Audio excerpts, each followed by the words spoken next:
Bien, estimados, les damos una cordial bienvenida de parte del equipo de Accompany. Estamos en estos días, justamente se recordó el Día del Ingeniero y estamos justamente aprovechando la ocasión para poder compartir con ustedes un tema importante en esta oportunidad. Vamos a hablar eh, durante esta sesión, esta noche que tenemos una invitación especial para ustedes, quienes también han estado algunos de ustedes con nosotros en algunos cursos y otros que por primera vez también nos acompañan para poder compartir el tema del control de emergencias con materiales peligrosos, también denominados MATPE. Entonces, es lo que tendremos hoy para poder desarrollar con ustedes. Les damos la bienvenida a quienes también se estén sumando, a quienes se vayan a sumar también a la transmisión. Eh, Vamos a desarrollar los siguientes puntos. Este es un tema introductorio. Queremos que también puedan estar atentos a los cursos que como Accompany estamos dictando. Tenemos eh, cursos que hemos desarrollado a nivel de seguridad y salud, también temas de la parte de seguridad, salud, medio ambiente. Hemos desarrollado también temáticas respecto al sector minería en este año. Así que los invitamos desde luego a participar también en los cursos que tenemos ya desarrollados como Accompany. Pero en particular esta noche queremos tratar los siguientes puntos en este tema del control de emergencias con materiales peligrosos. Hablaremos de algunas generalidades, qué peligros y riesgos conlleva la manipulación, la gestión de estos materiales peligrosos. También veremos las técnicas o métodos tanto para reconocer como para identificar estos MATPE. También veremos lo que nos indican eh, las normativas, los estándares con respecto al almacenamiento y rotulación que deben tener estos materiales peligrosos. Y finalmente las técnicas para el control en sí de las emergencias que se puedan dar con estos materiales peligrosos. Eh, Quien les habla, el ingeniero Luis Sánchez, ya venimos trabajando con el equipo de Accompany un poco más de un año y tengo más de 10 años de experiencia en esta rama de seguridad y salud ocupacional y la rama ambiental también, con experiencia en sectores como industria, transportes, manufactura de alimentos, entre otros más. También les invitamos, por favor, a quienes quieran hacer sus consultas, puedan en cualquier momento sentirse libres de activar su audio o dejar también sus consultas a través del chat, por favor. ¿Ya? Entonces, eh, a manera de introducción, ¿por qué la importancia de este tema del control de las emergencias con materiales peligrosos? Bueno, ustedes recordarán, no hace mucho, hace unas semanas atrás hemos tenido una emergencia en la zona de Villa María del Triunfo, en Lima. Eh, Esta noticia se hizo pues público a nivel nacional, la explosión que se generó en un grifo, una deflagración, una fuga, una salida pues intempestiva de gas y la posterior explosión que se generó dentro de este grifo, que terminó no solamente generando pérdidas humanas, sino también causando destrozos a nivel del distrito y de distritos aledaños también. Varios metros a la redonda se vieron afectados otros negocios, otras viviendas también particulares, debido a esta tragedia ocasional, ¿no? Entonces, no fue la primera vez. Recordemos que también tiempo atrás en Villa El Salvador ocurrió una situación, bueno, con una cisterna, ¿no?, de gas en la que también se dio una deflagración.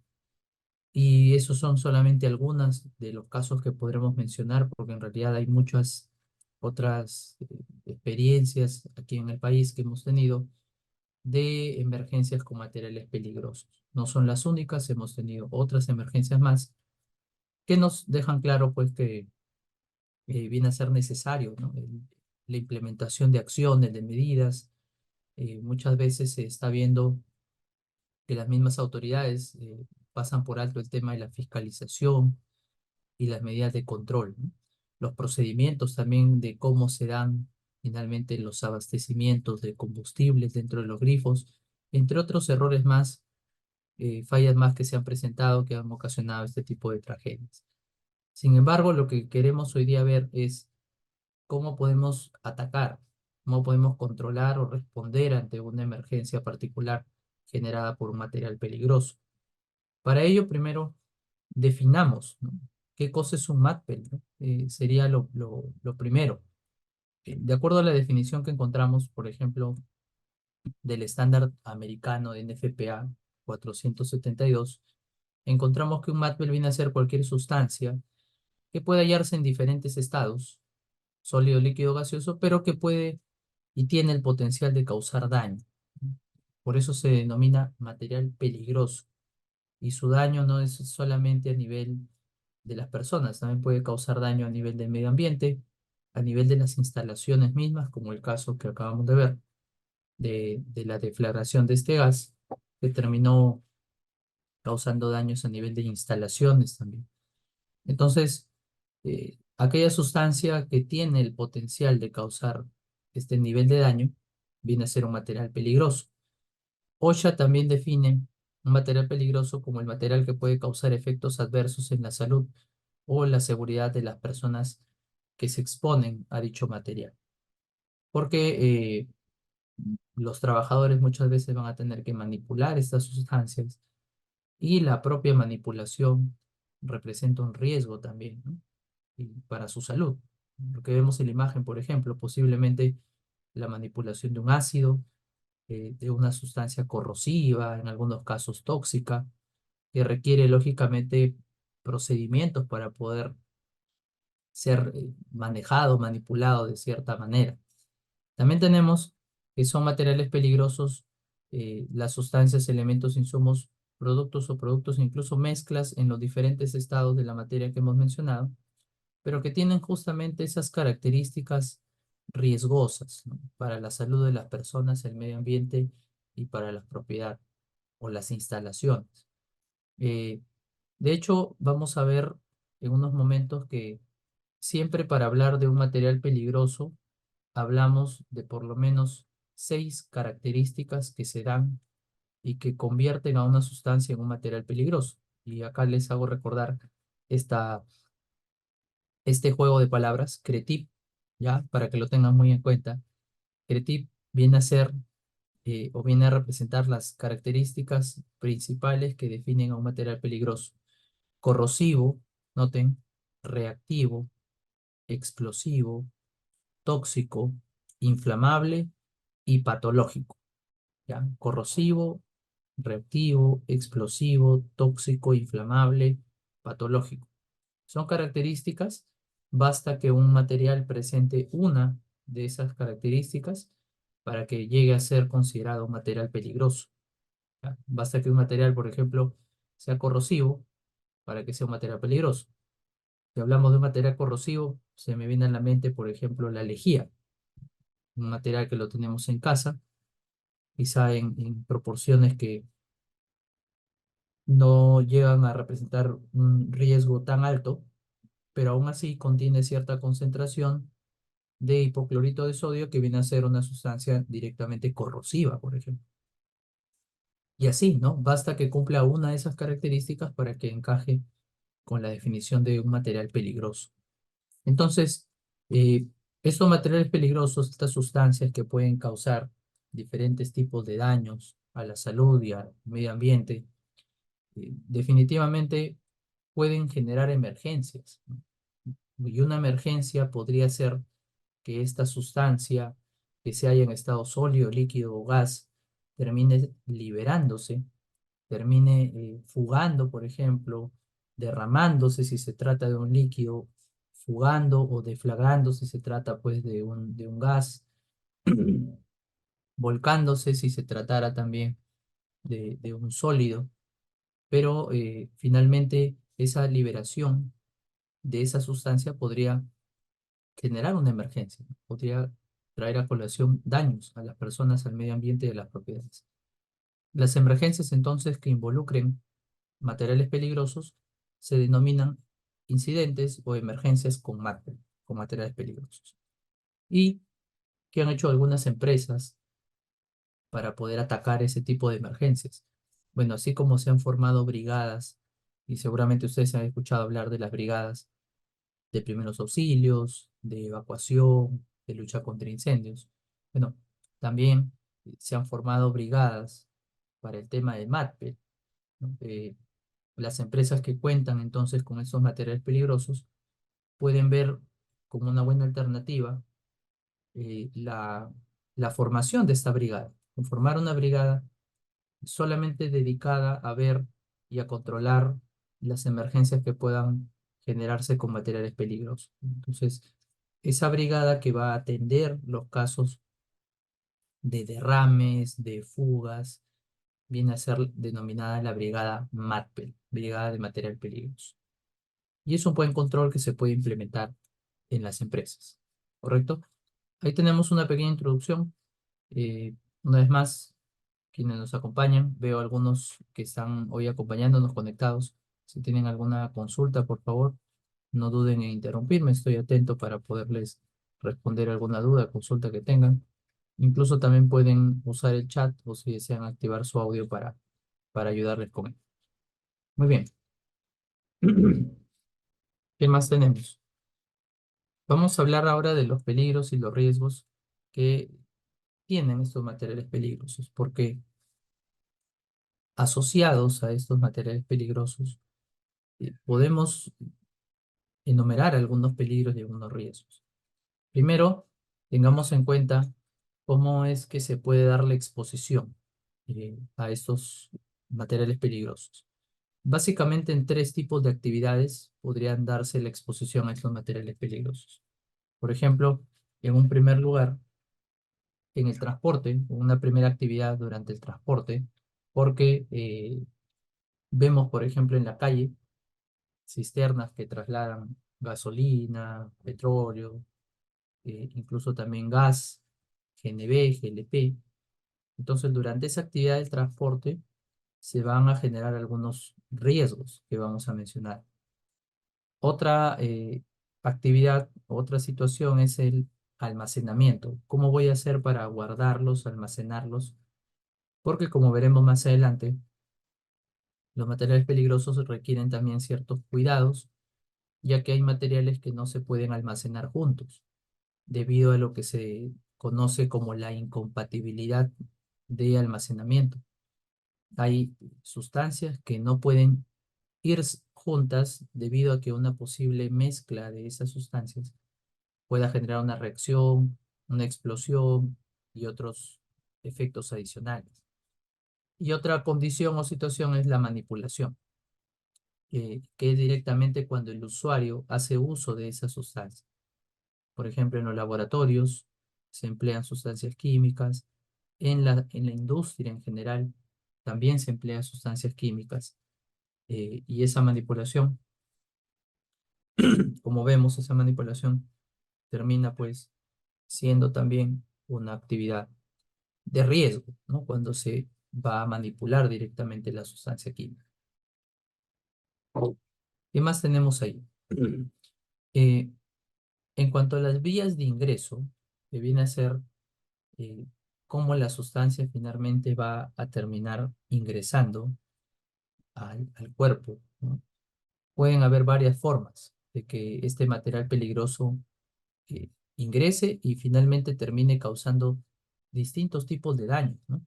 Porque en definitiva, no es lo mismo, por ejemplo, que un trabajador inhale una sustancia. La inhalación viene a ser directamente, en este caso, el proceso que el trabajador respire el contenido de esta sustancia, porque el daño que va a causar ahí directamente es a nivel nasal, a nivel de la laringe, bronquios, pulmones, eh, apareciendo, generándose un riesgo posible de intoxicación. Esa es una de las vías de ingreso, a través de la inhalación.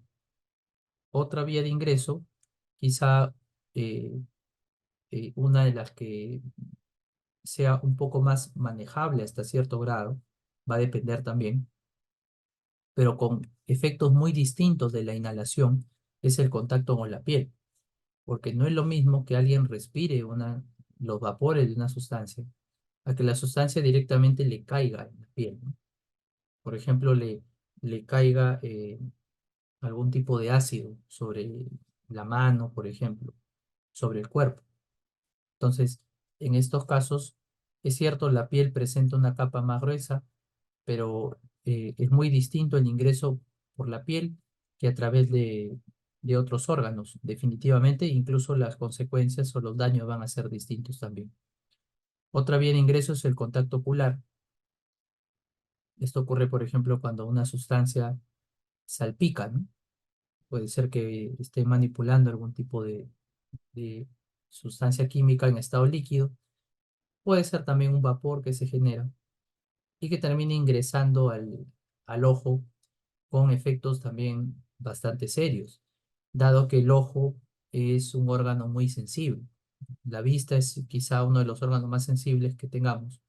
Así que el daño que puede causar en la vista es muy distinto al daño que puede causar el químico a nivel de la piel, dada la sensibilidad que tiene la vista. Y otro de las vías de ingreso también podría ser la ingestión, que viene a ser ya eh, el ingreso a través de la boca de la sustancia, ¿no? Y esto implica un daño también bastante serio, porque si una sustancia es ingestada, el daño que va a causar a nivel también de tráquea, pero especialmente a nivel de estómago, donde podría generar esa sustancia química daños bastante serios, importantes también. Por lo tanto, como vemos, hay una variabilidad aquí con respecto a lo que son las vías en las que puede ingresar o las formas en las que puede ingresar un material peligroso al cuerpo. Otro detalle importante que también hay que tener en cuenta es la exposición. Y esto también tiene que ver con, por ejemplo, a cuánto tiempo yo me voy a exponer a esa sustancia, ¿no? Porque en definitiva no es lo mismo que alguien se exponga por unos cuantos minutos, quizá por unos cuantos segundos a una sustancia y lo haga pues una vez al año, una vez a las 500, como se dice, ¿no? Porque ahí hay una exposición bastante corta, pero que, ojo, en algunos casos podría también causarse daños, incluso siendo un tiempo bastante corto si se trata de una sustancia altamente peligrosa, aún así podría haber lesiones, como los que vemos en la imagen, y ahora les voy a contar un poco de lo que ocurrió aquí. Pero eh, otro daño es el que se puede generar a largo plazo, ¿no? Los daños agudos son los que se generan casi al corto tiempo de exposición, ¿no? Mientras hay una exposición pequeña, corta, la sustancia es altamente tóxica y genera un daño inmediato en la persona. Se genera un daño agudo. Por ejemplo, un ejemplo de un daño agudo sería que la persona se intoxicó con la sustancia o sufrió una quemadura, ¿no? Le salpicó quizá el químico al ojo y le generó una quemadura, una irritación ocular. Entonces el daño se generó de manera inmediata. Sin embargo, en algunos casos los daños no aparecen sino después de meses o incluso después de años de exposición. Esto podría representar, por ejemplo, que un trabajador labore todos los días manipulando sustancias químicas y que al hacerle la evaluación médica, quizá años después de exposición, se visualice que este trabajador pues ha desarrollado algún tipo de enfermedad, ¿no? Por ejemplo, alguna enfermedad respiratoria, debido a que ha estado pues durante años trabajando con esa sustancia, manipulando dicha sustancia, sin contar con los equipos de protección o los controles de ingeniería respectivos para ello también. Entonces, ahí figura un daño crónico. Especialmente enfermedades ocupacionales se transmiten como enfermedades o daños crónicos. En el caso que vemos en la imagen, este es un daño por radiación, por ejemplo. La radiación, sustancias radiactivas, pueden causar quemaduras serias y incluso daños a nivel del ADN, mutación genética que puede también terminar incluso en casos de cáncer, ¿no? Cuando se trata de sustancias radiactivas. Como vemos, eh, los daños que se pueden generar pueden ser bastante serios y considerables también. Entonces, resumiendo, y acá está lo que hablábamos hace rato de los materiales peligrosos, cumplen con estas características, ¿no? Corrosivo, reactivo, explosivo, tóxico, inflamable, y faltó también patológico, ¿no? Eh, a nivel general, ¿qué riesgos podemos enumerar en estos materiales peligrosos? Bueno, en primera instancia, como hay sustancias inflamables, hay sustancias explosivas, podemos hablar de que puede generar incendios, ¿no? Se pueden generar incendios en estos casos, ¿correcto? Y hay casos, ¿no? Hay evidencias de muchos incendios que se han generado, por ejemplo, en fábricas de pintura, ahí tenemos sustancias inflamables, en fábricas de destilerías o donde trabajan con alcohol, también hay el riesgo de generar incendios debido a la presencia de sustancias inflamables. Y lo que hemos tenido, por ejemplo, en este caso en Villa María del Triunfo, con la deflagración, la salida de gas y una posterior explosión también. Otro daño que puede causar también otro riesgo que puede considerarse es la toxicidad, el daño a nivel que va a generar por la salud propiamente, ¿no? De la persona cuando esta sustancia sea inhalada, sea absorbida o tenga contacto con la piel también. Las lesiones que se pueden causar también directamente con el contacto, la salpicadura, por ejemplo, y la manera en la que estos químicos también podrían reaccionar con otras sustancias, liberar algún tipo de material y causar otro tipo de daños también. Y considerar también el daño a la infraestructura que se puede generar, ¿no? Como hemos dicho, en el caso de Villa María del Triunfo se generó pues un daño a las empresas y viviendas que estaban alrededor de ese grifo debido a la deflagración de este gas. Por lo tanto, tenemos una serie de peligros y riesgos que tenemos que tomar en cuenta. Ahora bien, en esta imagen vemos, en esta lámina, que en realidad los materiales peligrosos ahorita están pues presentes en diferentes sectores, ¿no? Que prácticamente todos de alguna u otra forma usamos sustancias peligrosas o materiales peligrosos. En casa, por ejemplo, en casa tenemos materiales peligrosos, tenemos detergentes, tenemos gas, tenemos los quitasarro. Muchas de estas sustancias presentan esas características de peligrosidad. Los limpiadores, quitasarros, sustancias que por lo general vienen a ser ácidos en algunos casos. En ferreterías tenemos una gran cantidad de sustancias inflamables, tóxicas también. En los mismos supermercados y mercados donde se venden estas lejías, desinfectantes, se tiene también materiales peligrosos. En plantas industriales, de más está mencionar, establecimientos militares, hay sustancias explosivas sobre todo. La industria minera, y podemos mencionar también lo que son los grifos y estos otros establecimientos donde se abastece combustible, ¿no? Entonces, los materiales peligrosos en realidad pues están diversificados y están pues ya esparcidos en muchos sectores. La gran mayoría utilizamos materiales peligrosos de alguna u otra forma para nuestros diferentes procesos.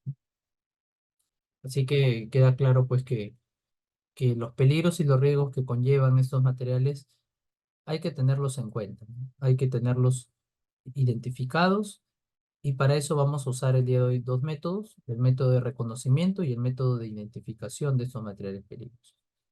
¿Hasta aquí hay alguna pregunta de quienes hoy nos acompañan en este webinar, este curso que estamos haciendo? ¿Alguien que tenga alguna consulta hasta ahí? Si está todo claro en el chat me avisan, me indican que está todo claro.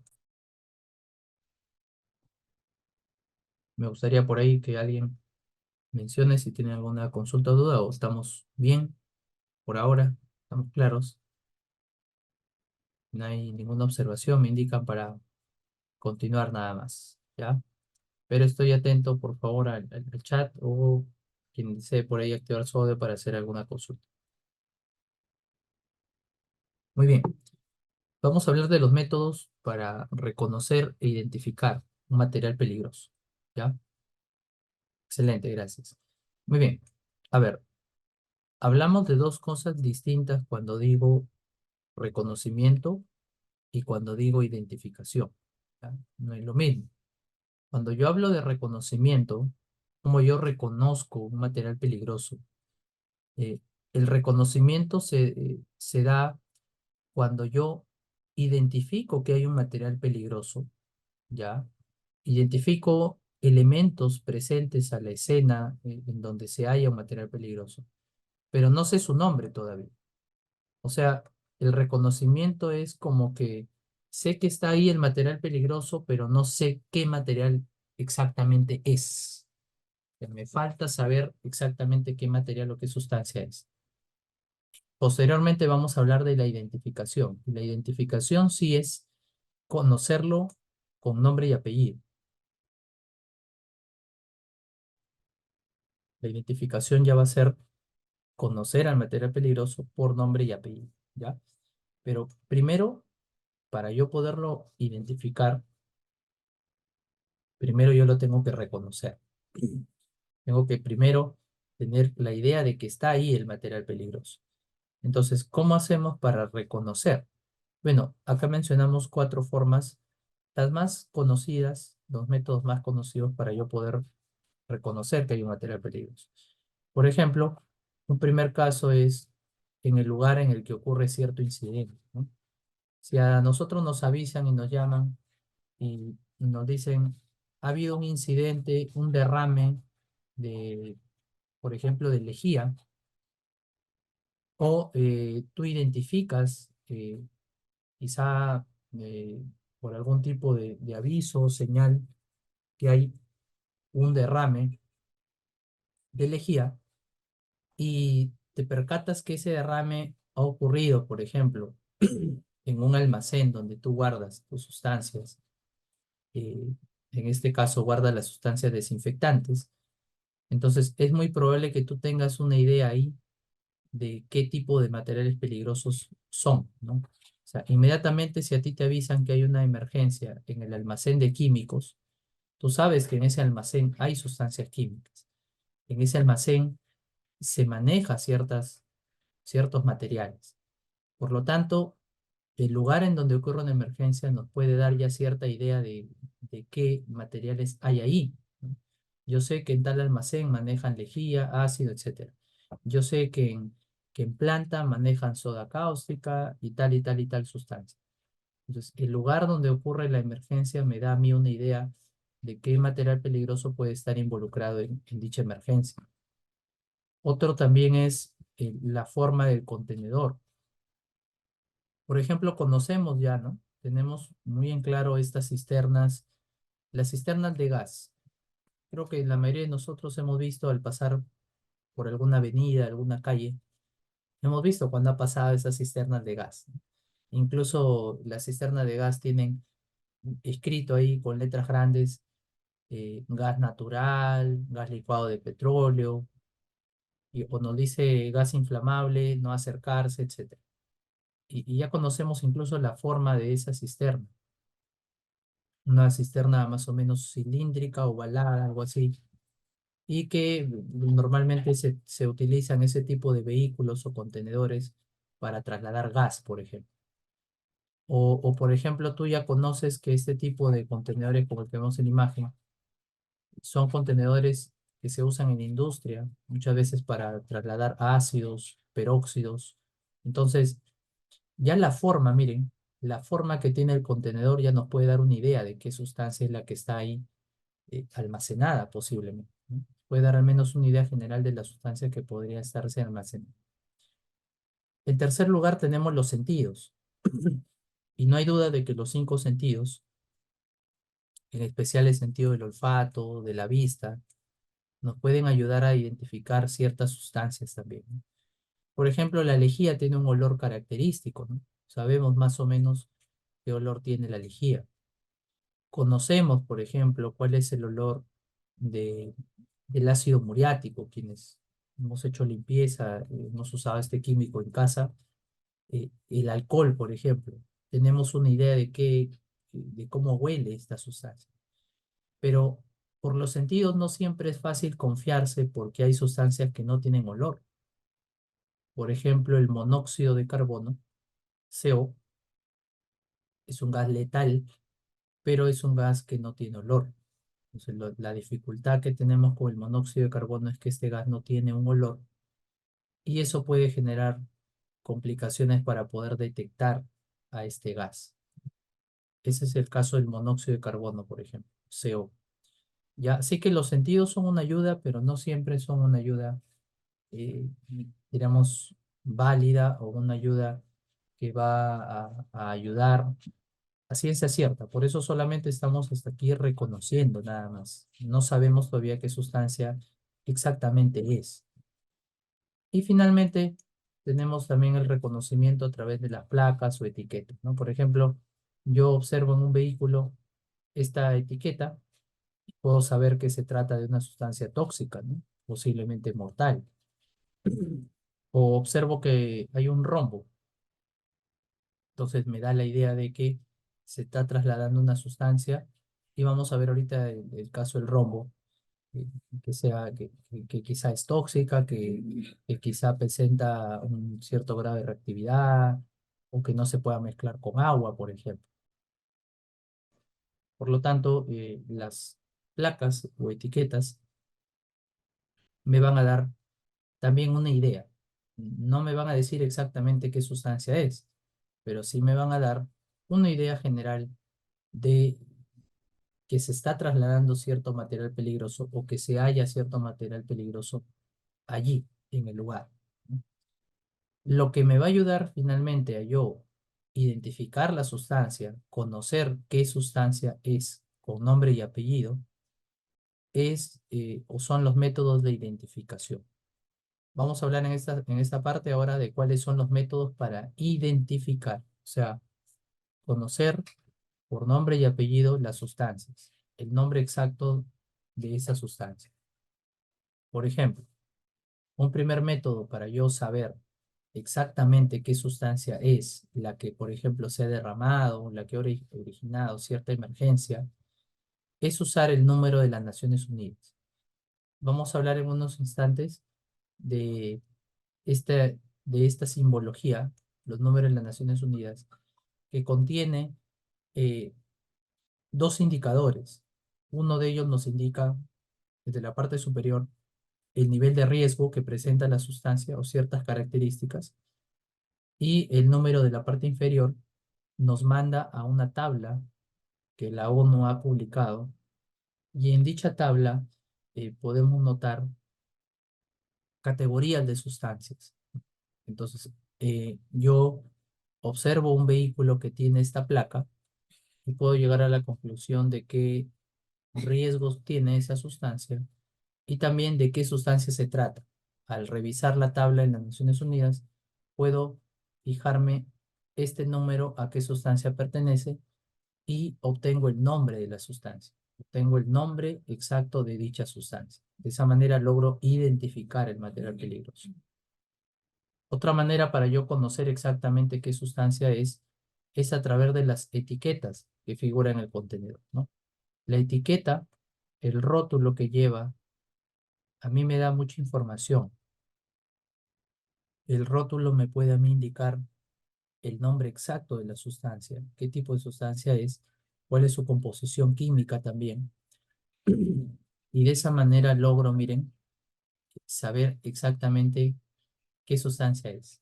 Entonces, al verificar el rótulo del contenedor, puedo llegar a la conclusión y a saber reconocer qué sustancia finalmente es la que está manipulándose, ¿no? Y también tenemos, miren, como otra forma de identificar las hojas de seguridad, de las cuales vamos a hablar también en unos instantes. Las hojas MCDS, las hojas de seguridad, o también llamadas hojas SDS. Estas hojas eh, nos dan toda la información en 16 secciones de lo que tiene que ver con los materiales, en este caso peligrosos, ¿no? Las hojas de seguridad hay que pedírselas a los proveedores. Si tú compras una sustancia, vamos a imaginar que tú compras soda cáustica, ¿ya? Tú utilizas en tu empresa soda cáustica. Entonces, a ese proveedor, a esa empresa a quien tú le compras la soda cáustica, tienes que exigirle que te dé las hojas de seguridad. Y esa hoja de seguridad tiene que estar escrita o redactada en el idioma al cual, del país de origen al cual se está manipulando la sustancia, ¿no? Se ha visto casos donde hay algunas empresas aquí en el Perú que le aceptan a los proveedores hojas de seguridad en inglés, en otros idiomas que no es el español. Pero eso no sería válido porque, como mencionamos, estamos en Perú, el idioma original o nativo en este caso, bueno, sería el español, así que nuestras hojas de seguridad tienen que estar en ese idioma redactadas, ¿ya? Entonces, es importante que exijamos las hojas de seguridad a nuestro proveedor.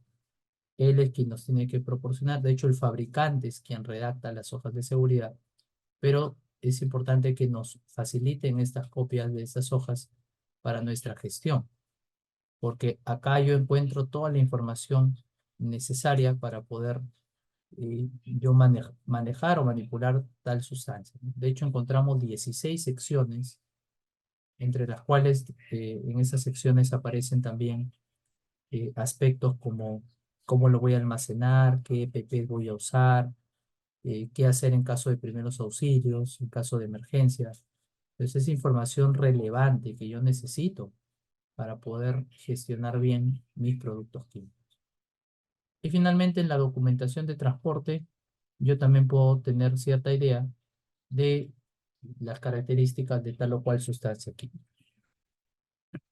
Muy bien, hablando en resumen nada más, porque esto en verdad nos puede tomar mucho más tiempo,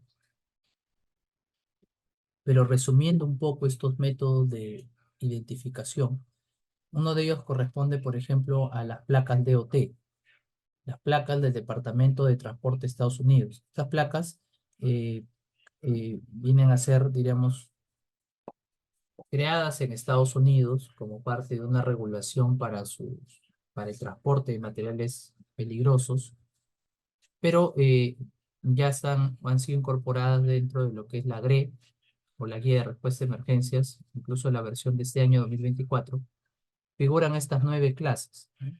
Que han sido adoptadas también como un estándar ya mundial, diríamos, ¿no? Lo que inició inicialmente en Estados Unidos ya se ha generado y se ha convertido en un estándar aceptado a nivel mundial.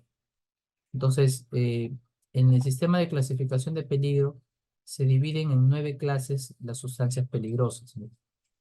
Dentro de estas 9 clases aparecen sustancias explosivas, gases, líquidos inflamables, sólidos inflamables, sustancias oxidantes y peróxidos, sustancias tóxicas, radiactivas, corrosivas y otros materiales. Entonces, eh, de esta manera se clasifican en 9 grandes clases las diferentes sustancias o materiales peligrosos. Y cada una de ellas utiliza un rótulo distinto. Lo que nos dice las placas de OT es que para trasladar esas sustancias se deben utilizar diferentes rótulos. Los colores también nos indica algo, ¿no? Que el color blanco indica toxicidad, el amarillo inflamabilidad, bueno, el amarillo reactividad, perdón, el rojo inflamabilidad y así, ¿no? Entonces, estas placas, como vemos, corresponden a un sistema, ¿ya? Corresponden a un sistema que queremos nosotros tener en cuenta para poder reconocer las sustancias, en este caso identificar sustancias también peligrosas o materiales peligrosos. Otro de los métodos que nos permite en este caso también reconocer, quizá no identificar, pero sí reconocer, es el rombo diamante NFPA 704.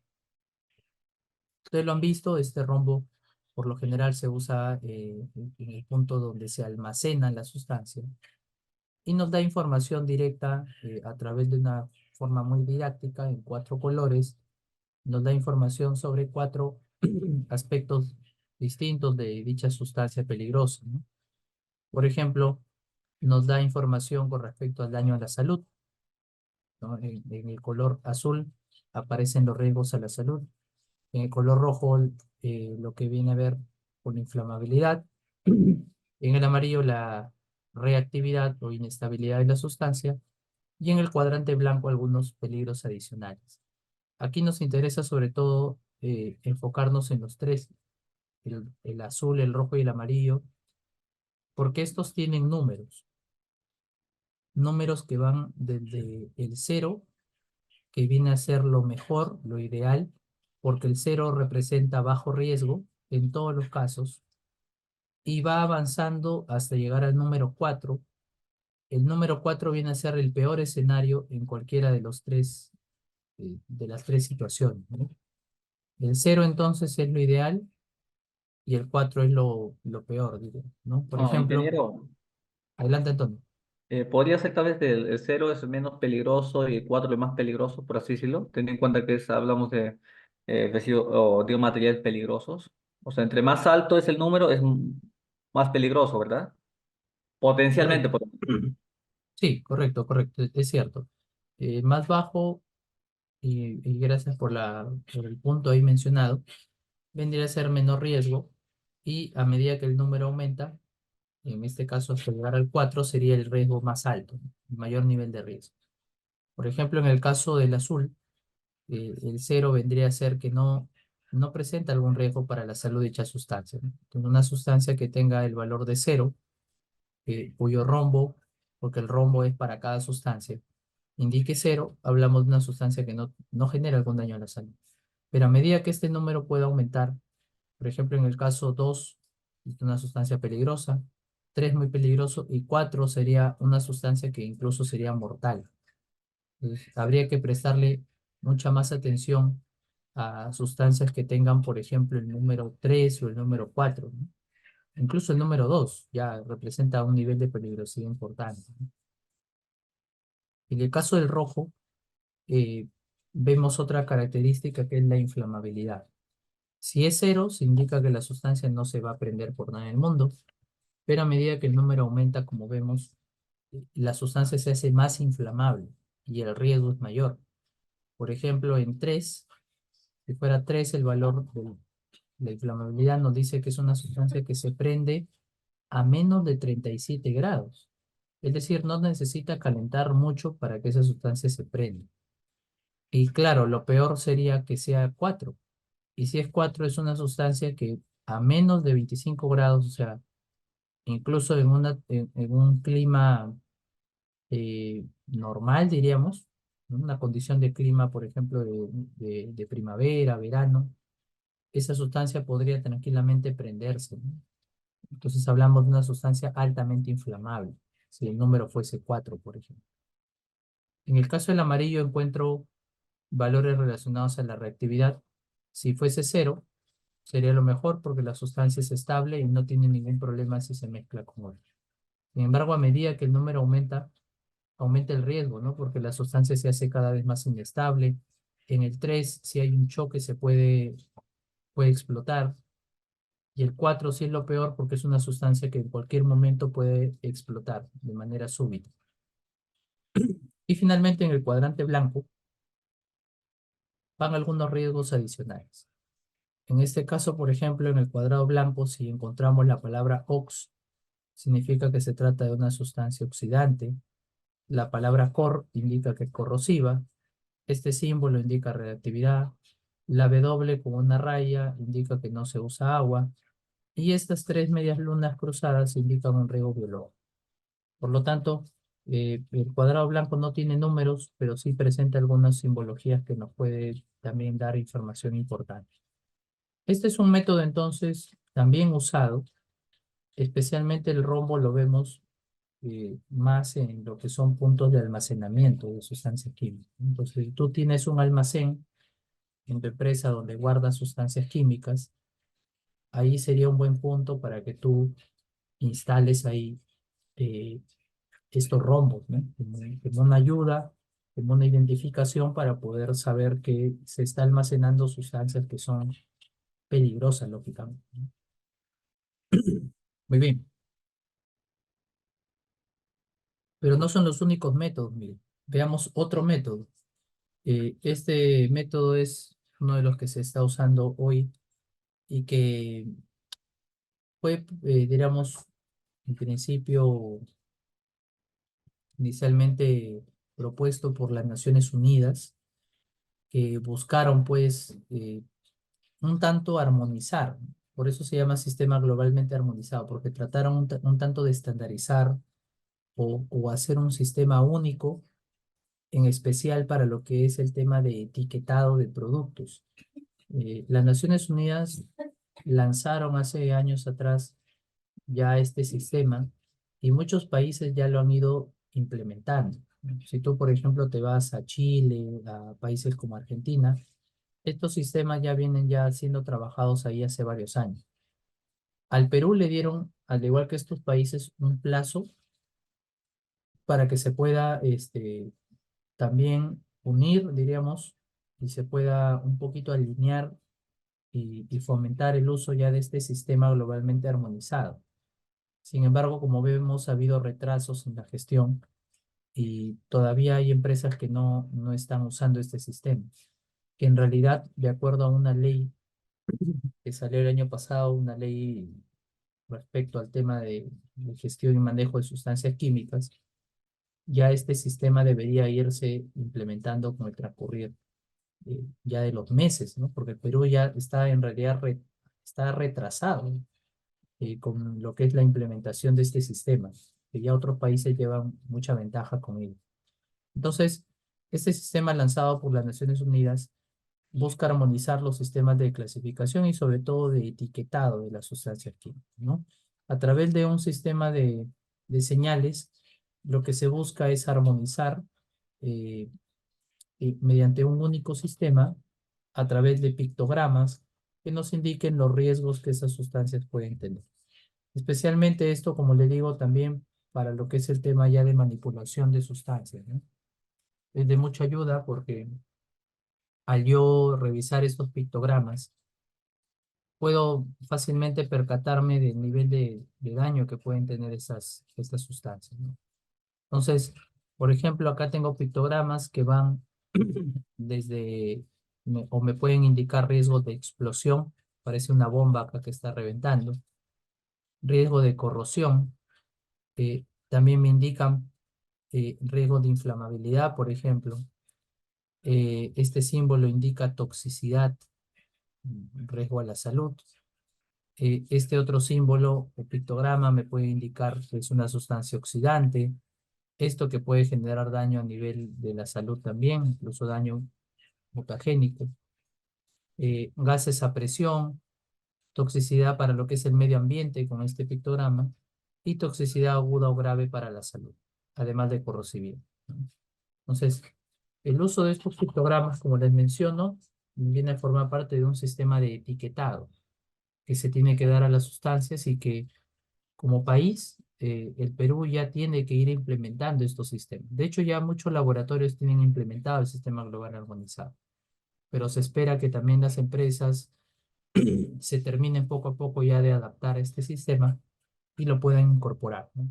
Ya que es un convenio que no viene del Perú, sino viene de las Naciones Unidas. Es una Ingeniero, iniciativa promulgada por las Naciones Unidas. Adelante. entonces el cuadro del NFPTA ya caducó ya, del rombo. No, ninguno de estos sistemas ha caducado. En realidad son sistemas que se complementan, ¿no? Como les dije, el rombo, por ejemplo, es más para un tema de almacenamiento. O sea, ¿dónde lo vas a ver el rombo? En almacenes de productos químicos. En cambio, el sistema global armonizado lo ves más en el etiquetado de los productos. O sea, los productos químicos te tienen que venir ya con una etiqueta. En ese caso no tendrían ya que venir con el rombo, sino más bien venir con estas etiquetas que indiquen los riesgos. El rombo lo Ok. podemos seguir usando, pero sobre todo para almacenamiento más. Pero esta etiqueta, o sea, ¿es para transporte o qué más también? Se puede usar para lo que es transporte y en especial para lo que es el reconocimiento en sí de las sustancias, ¿no? Como un etiquetado de la sustancia y del transporte en sí. O sea, como una supervisión así, o sea, cuando va a ingresar esos materiales peligrosos, si lo voy a supervisar de esta manera. Correcto. Hay que verificarlo en la sustancia, ¿no? Por ejemplo, si te llega un lote de sustancias, imagina que tu empresa compran lejía por cajas, ¿no? Entonces, al momento de recibir esas cajas, las cajas deberían de venir con esta etiqueta. la etiqueta del sistema global armonizado. Ahora, tú esa lejía la puedes llevar a un almacén, ¿no? Quizá la lleves esas cajas, esos envases, lo lleves a tu almacén de productos químicos. En tu almacén sí puedes usar el rombo, porque esto viene a ser más para un tema de almacenamiento, mientras que estas etiquetas son más para un tema eh, del traslado de la sustancia y de la presentación como tal de la sustancia, ¿no? Ingeniero, pero ahí me dice más que todo la característica, ¿no? Si es explosivo, inflamable, etcétera, ¿no? Pero no me dice o sea, cuán explosivo es, cuán inflamable es o no, ¿no? ¿O sí? No, eso no nos indica, solamente nos indica a nivel general la característica de la sustancia, ¿no? Y es cierto, no te indica un nivel, ¿no? No te indica que sea un grado de explosividad 4 o 2, que por ejemplo el rombo sí lo puede indicar, ¿no? Claro, por ejemplo, ahí si sale un pictograma, dice eh, corrosivo, ¿no es así? O sea, por ejemplo, la lejía y el ácido sulfúrico, los dos son corrosivos, ¿no? Que claro, obviamente el ácido sulfúrico es mucho más corrosivo, ¿no? Por ejemplo, a ver, lejía, si no me equivoco, está en nivel 2 y ácido sulfúrico nivel 4, ¿no? Pero ahí, o sea, con el CGA, en los dos me va a salir el pictograma de corrosivo, pero no me dice la cantidad, ¿no? O sea, el grado. Claro, no te da ese detalle porque el sistema global armonizado solamente busca dar, diríamos, un tema más de reconocimiento, ¿no? De una característica general de la sustancia, más no pues un detalle que no tú mencionas de si la sustancia presenta tal nivel de corrosividad o de toxicidad, ¿no? Eso sí es correcto. Lo que Ok. se trata es de simplificar, ¿no? O sea, se trata mediante este sistema de las Naciones Unidas, hacer un sistema global que tú vayas a Chile, vayas a Argentina, vayas a Europa, a cualquier parte del mundo, y estos símbolos lo usen tanto aquí como allá, ¿no? Y al menos nos den pues una idea, diríamos, general, ¿no? Porque es cierto lo que mencionas, no es un detalle específico del nivel, ¿no? Que puede tener esta sustancia a nivel de corrosividad, pero de que presente esa característica, sí la presenta. Y habría que revisar algo, por ejemplo, algo más profundo como lo que vamos a ver ahorita como la hoja de seguridad, ¿no? Que me va a dar un detalle mucho mayor, ¿no? Pero sí es una ayuda inicial, ¿no? Se trata de simplificar también un poquito los términos y eso. Pero muy buenas las preguntas que nos están haciendo, estimados. Así que siéntanse libres por ahí de hacer alguna pregunta, que estamos ahí listos para ayudarles con la respuesta.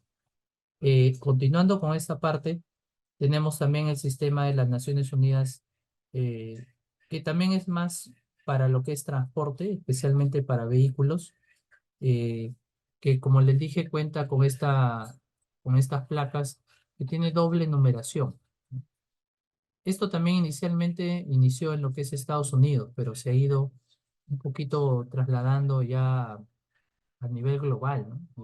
A nivel mundial, y muchos países han adoptado eh, ese estándar. Y posteriormente las Naciones Unidas termina también de alguna manera fomentando, ¿no? El uso de este tipo de placas, que nos da dos indicaciones. En la parte superior, los números que vemos acá nos indican ciertas características, mira, nos dan ciertas características con respecto a la sustancia. Si se trata de una sustancia gaseosa, inflamable, líquida, etcétera. Y el número de abajo es el que yo lo tengo que buscar en un listado de, de las sustancias de las Naciones Unidas, y me puede dar a mí el nombre exacto de dicha sustancia, ¿no? Me puede dar información ya directa, cercana de la sustancia en la que se está trasladando, ¿no? Por ejemplo, este código corresponderá, como dice acá, ¿no? El número 1962 corresponde a etileno, el número 1075 a propileno, el GLP tiene el número también 1075, y así, ¿no? Diferentes sustancias que presenten un número específico en la tabla de las Naciones Unidas. Es otro de los métodos también, ¿no? Y finalmente, otro de los métodos también importantes ya para lo que es identificación son las hojas de seguridad. Las hojas de datos de seguridad, que tiene doble denominación, ¿no? Muchos nos hemos acostumbrado al término MSDS, ¿no? Pero en una actualización que se dio en Estados Unidos, porque sobre todo aquí estamos considerando el estándar de ANSI, un estándar americano, eh, lo que ha hecho en una modificación, si no recuerdo que el año 2021 más o menos, se suprimió la letra M, ¿no? Normalmente se tenía como MSDS, que implicaba Material Safety Data Sheet anteriormente, hoja de seguridad de datos material, pero actualmente ya en la versión 2021 de ANSI figura solamente como SDS, o sea, hoja de datos de seguridad. Y quitaron la palabra material, la M de material. Entonces, pero sigue siendo la misma, diríamos, herramienta, ¿no? Se trata de un documento que contiene la información de la sustancia química. Y es información importantísima, ¿no? Porque es una información que a mí me va a dar el detalle sobre cómo lo puedo almacenar, cómo lo voy a manipular, eh, qué hago en caso de emergencia o si me genera un daño a la salud, ¿no? Estas hojas de seguridad deben ser actualizadas cada 5 años para revisar si, si de alguna manera pues, ha sufrido algún cambio la sustancia, alguna característica.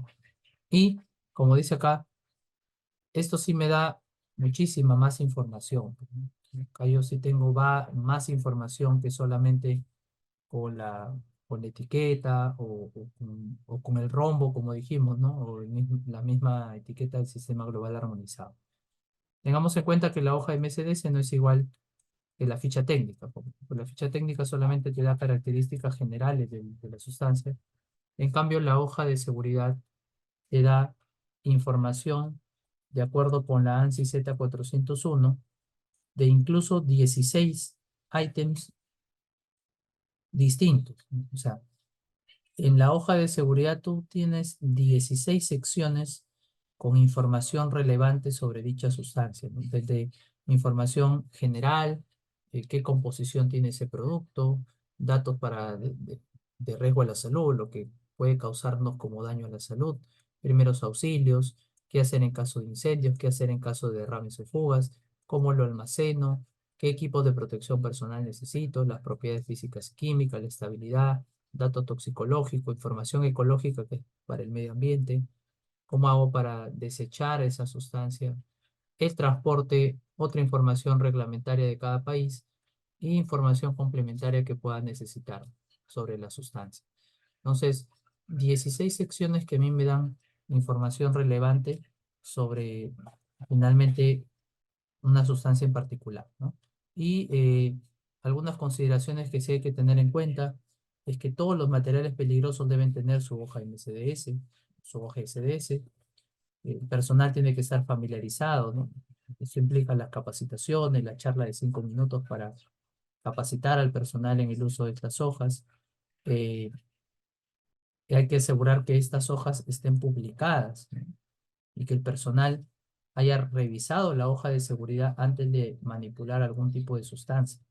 Estas hojas tienen que estar publicadas, como les dije, cerca del lugar donde se va a usar el material o donde se almacena la sustancia peligrosa. Tienen que estar escritos en el idioma nativo del país, en este caso en español, y deben corresponder al fabricante. ¿Quién elabora las hojas SDS? El mismo fabricante. Pero quizá no tengas quizá contacto con el fabricante, pero sí con el proveedor. Entonces tú le puedes exigir al proveedor que te entregue la hoja MSDS del producto. Eso sí es importante hacer.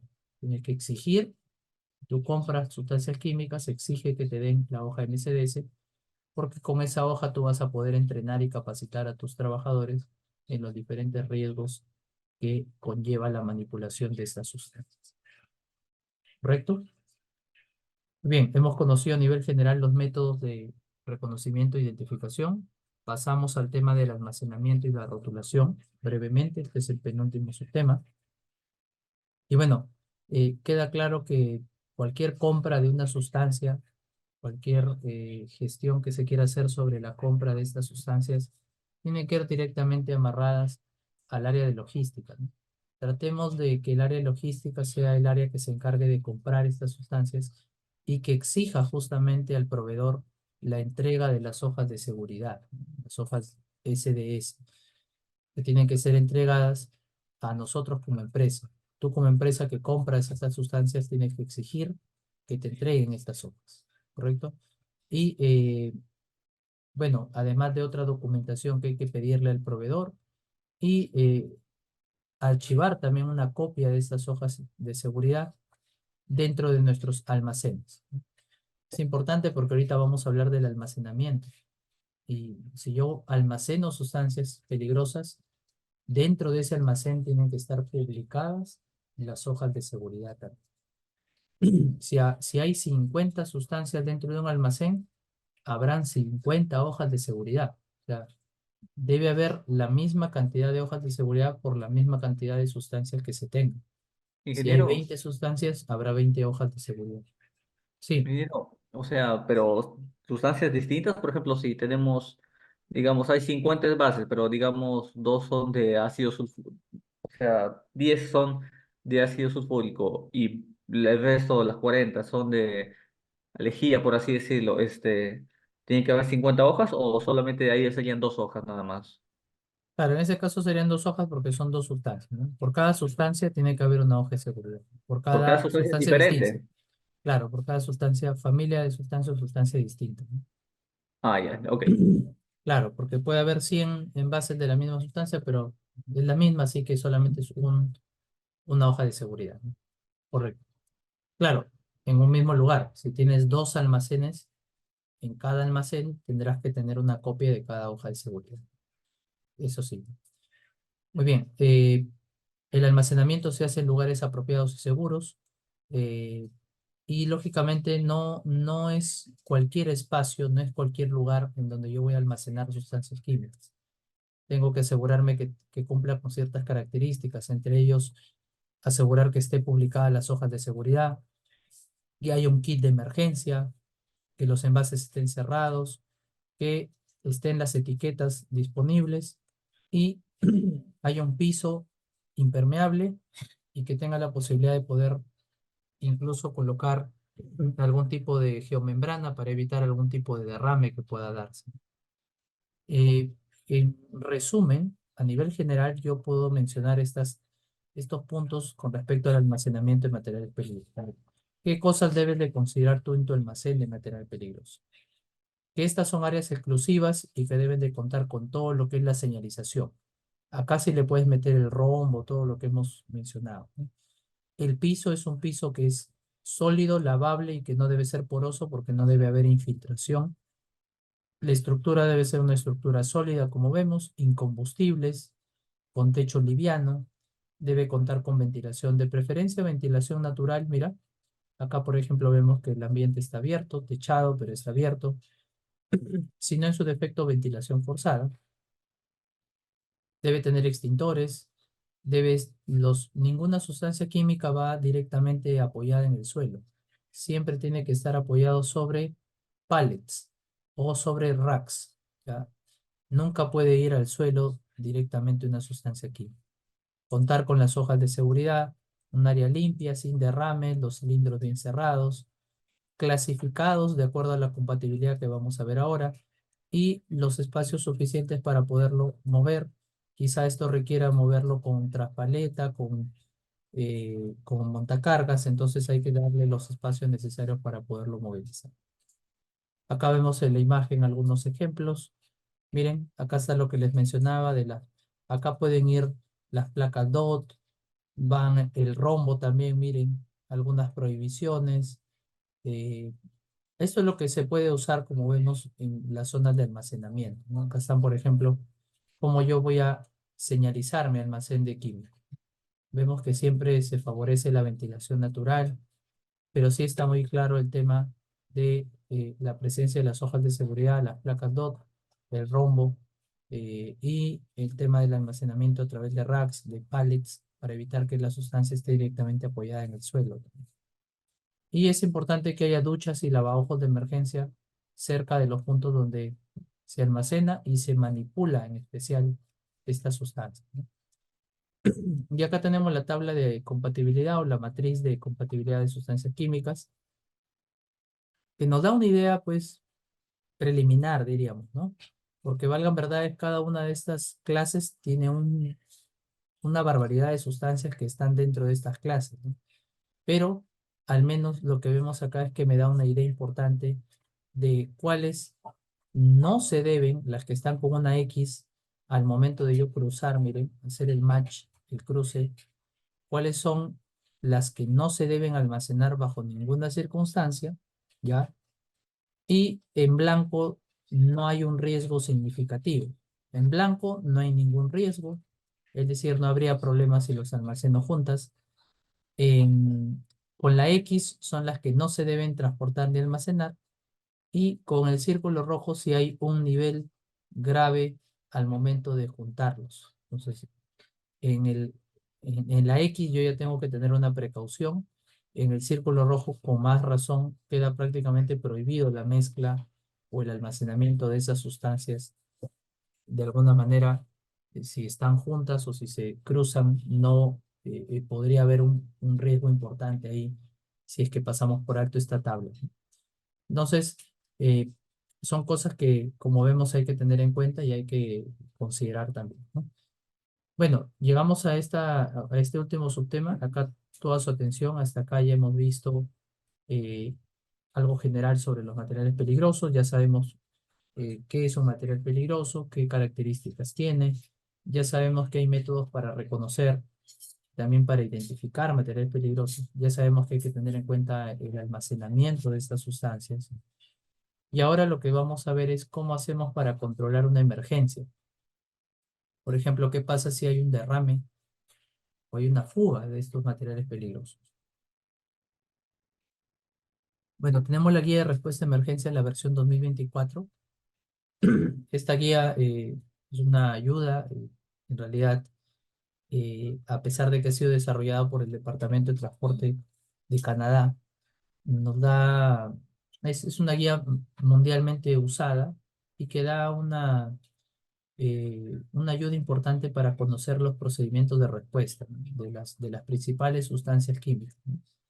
Entonces, basándonos en esa guía, hemos considerado algunas acciones que queremos comentarles a ustedes, ¿no? ¿Por qué se produciría una emergencia con un material peligroso? Hay varias causas. Puede ser que falle el contenedor. En algunos casos el contenedor puede ser que se fracture, se genere una abertura y genere la liberación de esa sustancia. En otros casos puede ser que el vehículo falle. Por ejemplo, lo que pasó en Villa El Salvador años atrás cuando una deflagración también de gas, ahí fue una falla del vehículo. Pero lo que ha ocurrido en Villa María del Triunfo hace unas semanas, más bien fue una falla de operación, ¿no? Porque no se tuvo en cuenta muy bien el procedimiento al momento de considerar el llenado del tanque de gas, ¿no? Y puede ser también por un accidente que se haya producido finalmente. Hay diferentes causas que pueden generar una emergencia con material peligroso. Las acciones que tenemos que considerar para controlar una emergencia con material peligroso son varias, ¿no? Pero lo primerito que se tendría que hacer es reconocer e identificar la sustancia, ¿no?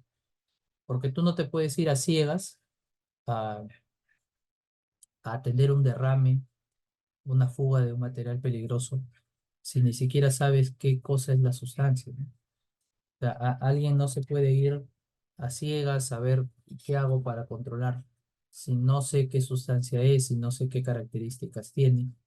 De ahí ya estaría partiendo mal, ¿no? De un escenario bastante crítico. Entonces, lo primero es saber qué sustancia es, qué características tiene, eh, reconocer el área afectada, y eso implica tener en cuenta algunos detalles de esa área, como el viento, la temperatura, etcétera.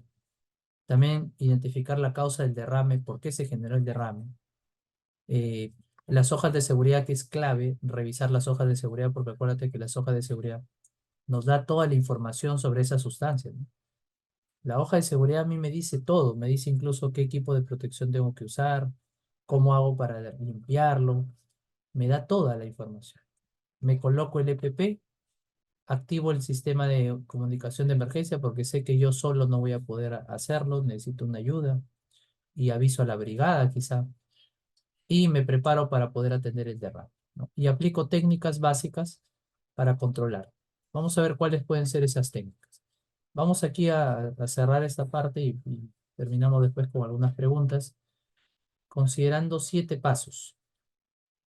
Acá les quiero compartir 7 pasos que son los pasos que habría que seguir para poder controlar una emergencia con material peligroso. Entonces, en el paso 1, tiene que ver con protección y aviso. ¿Qué implica este primer paso? Este primer paso implica que si yo detecto que hay un derrame o hay una fuga, lo primero que tengo que hacer es emitir una señalización o establecer un cerco para evitar que las personas ingresen a esta área afectada. Esto implica que, por ejemplo, en un caso de fuga, tengamos que retirar al menos 100 metros, eh, hacer un cerco, diríamos, o colocar una señalización para que nadie ingrese, y si hay personas trabajando en esa distancia, habrá que evacuarlas o retirarlas, ¿no? En el caso de un derrame puede ser menos, ¿no? Puede ser algo más localizado. En el caso de una fuga sí es mayor la distancia por la expansión que tiene el gas, ¿no?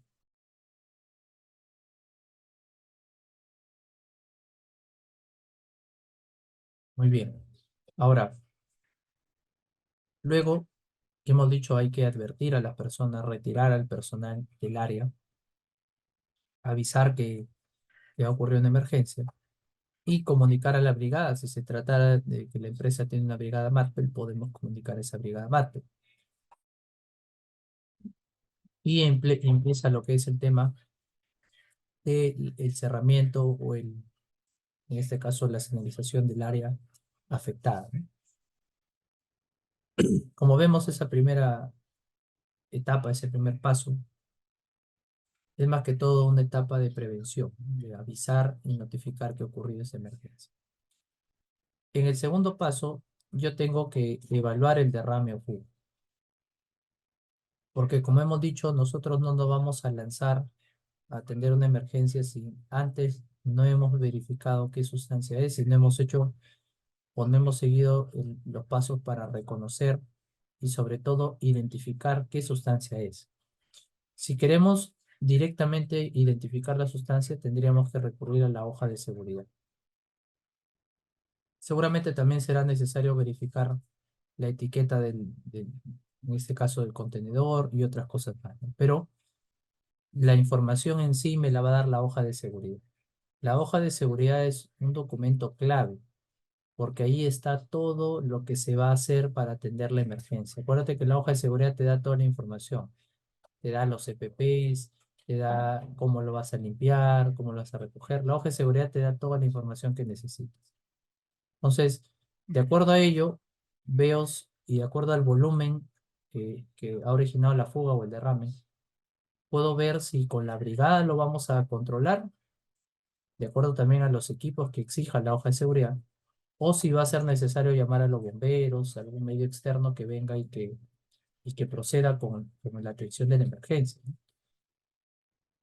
En el caso que se pueda atacar ese derrame, por ejemplo, o esa fuga, viene el tercer paso, que es colocarse el equipo de protección personal. Se supone que la empresa debe tener para eso un kit antiderrame. Y dentro de ese kit van a estar los EPPs. Lo único que tiene que hacer el trabajador que está entrenado, lógicamente no cualquier trabajador va a atender, sino el trabajador que ha recibido el entrenamiento y la capacitación, es colocarse el EPP. Tiene que colocarse el equipo que la hoja de seguridad indique.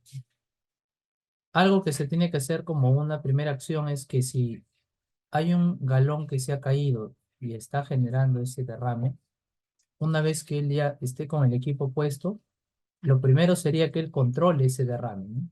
Y quizá él levanta en este caso el contenedor para que no se siga derramando, o si se trata de una fuga, que cierre la válvula, porque al cerrar esa válvula va a evitar que siga saliendo más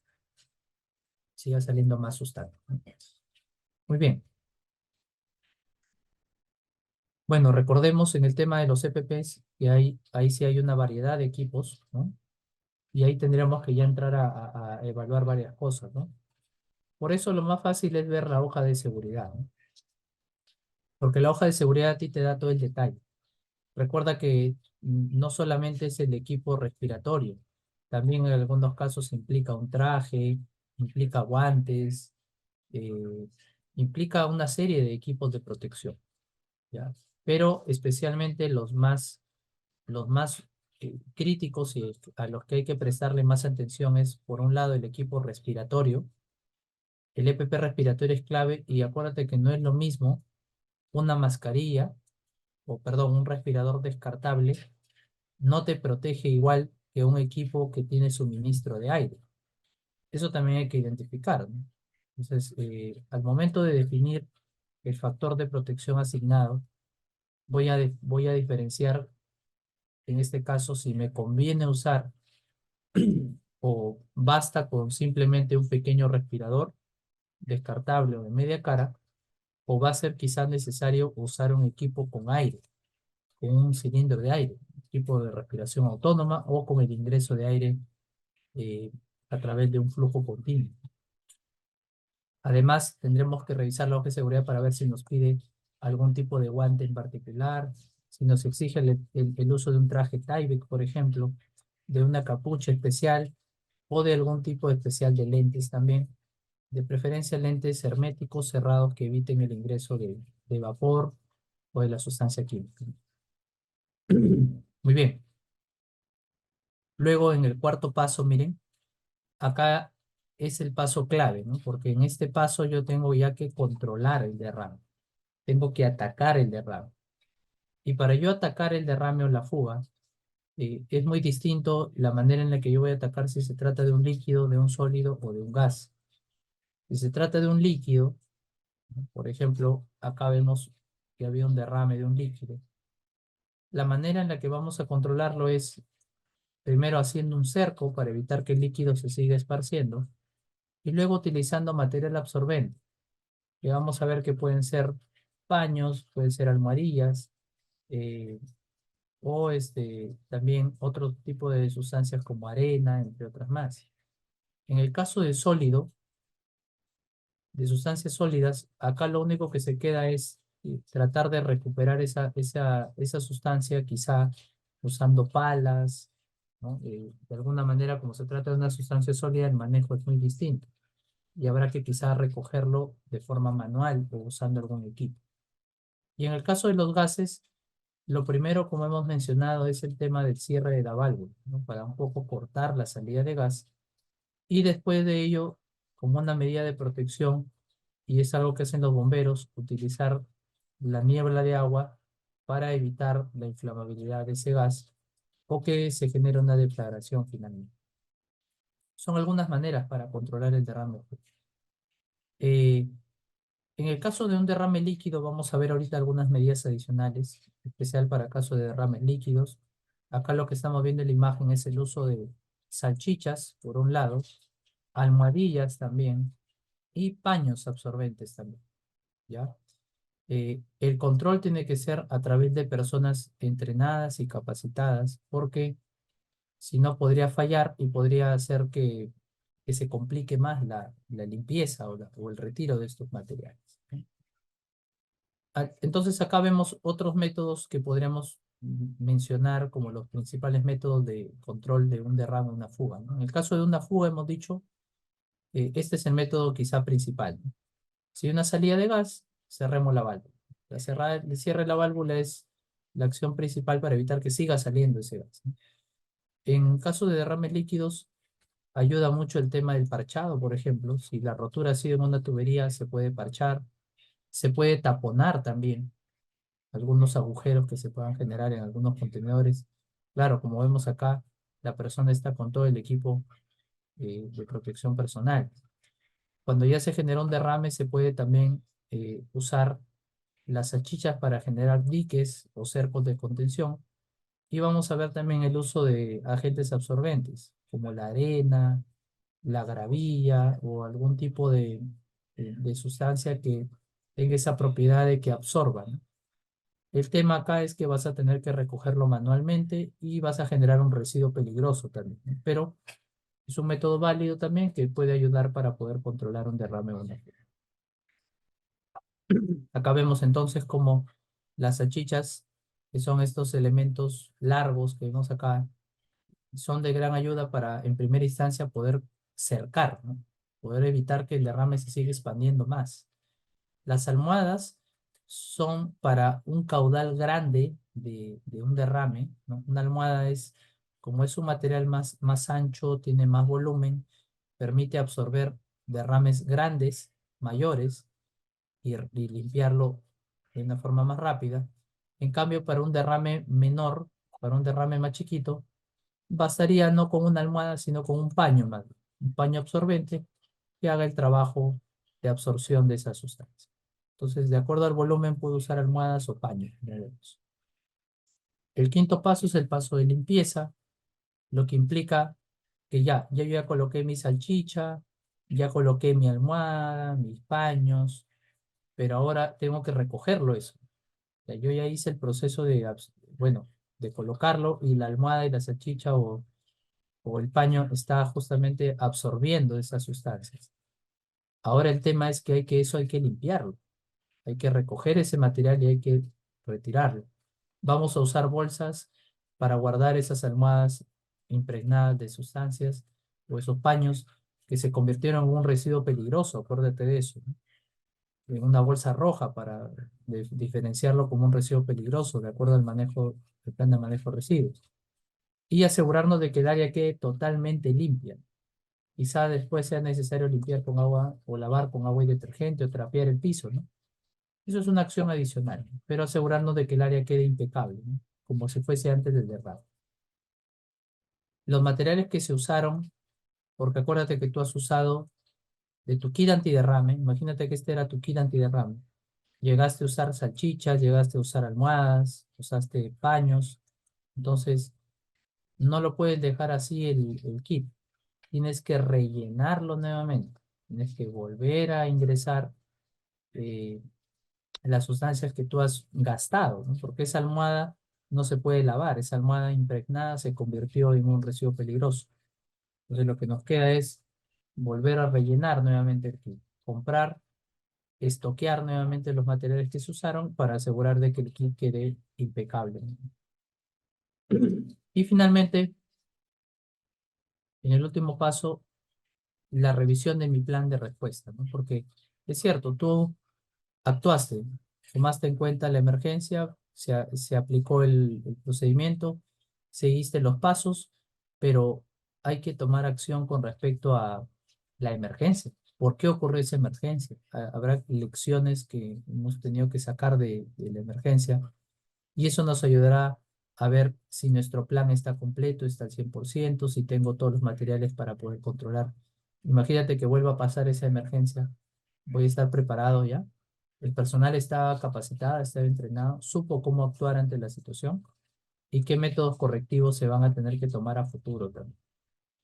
Entonces, la lección que nos queda aquí, de todo lo que hemos visto hoy día, es que el control de una emergencia con un material peligroso no se hace por hacer. No es porque yo quiera salvar la empresa y quiero yo pues ser proactivo, así que voy y me lanzo como sea a tener un derrame. No, no vamos a confiarnos de los sentidos. El sentido del olfato, de la vista, no es una garantía. Lo que tenemos que hacer es proceder en base a los procedimientos, en base al plan de respuesta a emergencia, en base a la hoja de seguridad, ¿ya? Porque este tipo de acciones no van a ayudar. Al contrario, lo único que va a hacer es que va a afectar y va a complicar más la emergencia. Así que el desconocimiento puede matar. El desconocimiento, la ignorancia puede generar muertes. Ya hemos vivido en el país varias muertes por tema de mal manejo de sustancias peligrosas. Queremos que a partir de ahora la situación mejore. Esta capacitación lo que ha buscado es recordar algunas características de los materiales peligrosos y que esto les ayude a ustedes a mejorar sus planes de emergencia y a tomar acciones respectivas para evitar que ocurran emergencias con estos materiales peligrosos. Muy bien. No sé si hay preguntas finales para concluir con nuestro webinar el día de hoy. Me gustaría también, si es posible, quienes puedan activar su cámara para poder tomarnos una foto eh, del webinar que hemos tenido el día de hoy.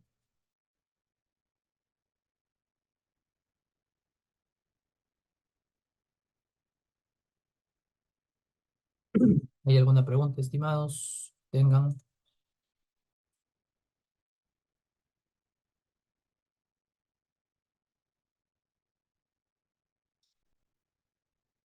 Entonces,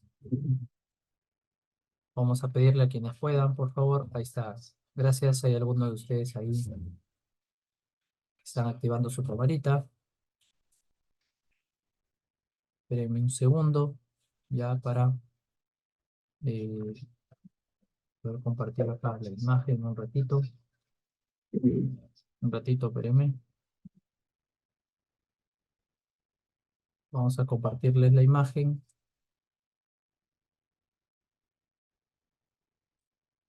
A ver, a la cuenta de 3 le damos un like, ¿ya? 3, 2, 1. Ya está. Muy bien, gracias. Vamos entonces a compartir nuevamente.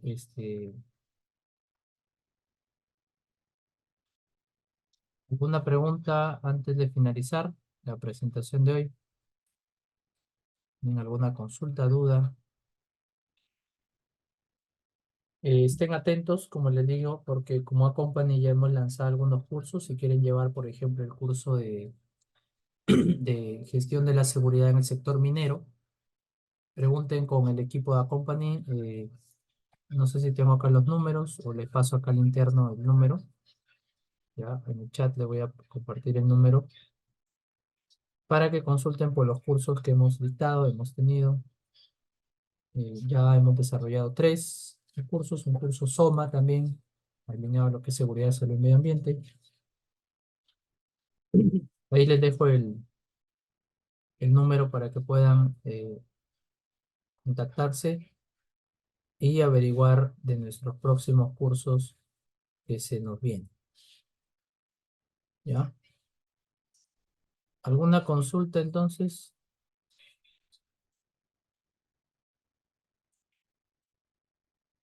Final para despedirnos. Ya está. Gracias entonces a ustedes. Eh, Nos estamos entonces viendo. Esperamos en una próxima oportunidad tener también el privilegio de contar con ustedes en alguno de nuestros cursos. Escríbanos ahí al chat, por favor. Les dejé nuestros números para que nos contacten y puedan llevar algún curso con nosotros. Les agradecemos su presencia. Gracias, estimados. Que tengan una bonita noche también. Cuídense bastante.